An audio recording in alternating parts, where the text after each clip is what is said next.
En un pequeño pueblo rodeado de montañas vivía Marta, una mujer que desde niña había sufrido de terribles migrañas. Los médicos le recetaban medicamentos, pero nada parecía aliviar el dolor. Las migrañas aparecían en los momentos más inesperados, dejándola paralizada durante horas, a veces días. Marta comenzó a preguntarse si había algo más detrás de su dolor, algo que los doctores no podían ver. Un día, mientras charlaba con su abuela, Marta descubrió una historia inquietante. Su bisabuela Teresa había sido una mujer enérgica y determinada, pero había vivido una vida marcada por la tragedia. Cuando Teresa era joven, su familia fue desalojada de sus tierras en una disputa injusta que dejó a todos en la ruina. Teresa, siendo la mayor, asumió la responsabilidad de cuidar a sus hermanos y a su madre viuda. El estrés y la desesperación de no poder recuperar lo perdido comenzaron a manifestarse en fuertes dolores de cabeza, que luego se convertirían en migrañas crónicas. Lo que más le sorprendió a Marta fue cuando su abuela le confesó que Teresa nunca pudo expresar su rabia y frustración.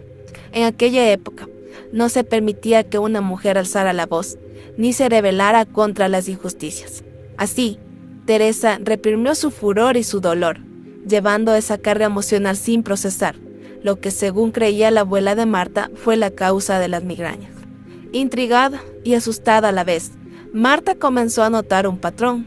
Su abuela también había sufrido de migrañas, aunque no tan intensas como las de Teresa.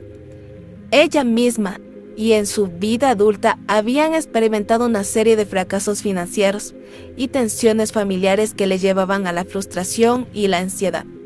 Marta comenzó a preguntarse si su dolor no era solo cuestión física, sino la manifestación de un dolor emocional no resuelto, transmitido de generación en generación. Decidida a romper este ciclo, Marta empezó a investigar más sobre el transgeneracional.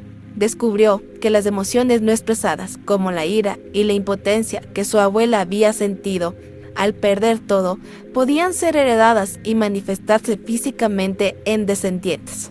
Las migrañas de Marta no eran solo suyas, eran el eco de una lucha interna que había comenzado mucho antes de su nacimiento. Marta decidió buscar ayuda y comenzó a asistir a terapias transgeneracionales. En estas sesiones, se enfrentó a las emociones que su bisabuela nunca pudo expresar. Revivió el dolor de la pérdida, la rabia contenida y la impotencia que había quedado grabadas en su linaje familiar. A través de estos procesos, Marta no solo liberó su propia carga emocional, sino también la de Teresa, quien nunca había tenido la oportunidad de sanar. Con el tiempo, las migrañas de Marta comenzaron a disminuir. Ya no aparecían con la misma intensidad y cuando lo hacían, Marta sabía que debía prestar atención a lo que su cuerpo intentaba comunicarle. Poco a poco, sintió como su vida comenzaba a transformarse.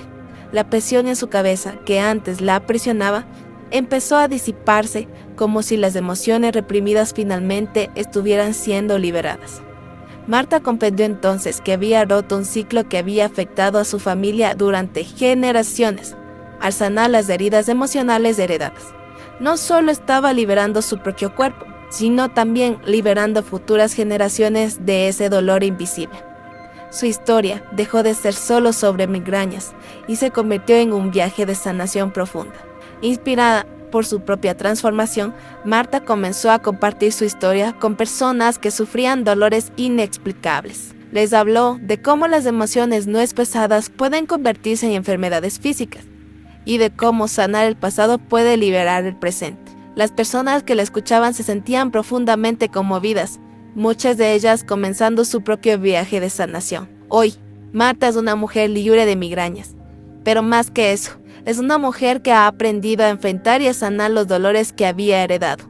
Su historia es un recordatorio de que a veces el dolor que sentimos no es solo nuestro, es el legado de nuestros ancestros y al sanarlo podemos liberar no solo nuestro cuerpo, sino también el futuro de aquellos que vendrán después de nosotros.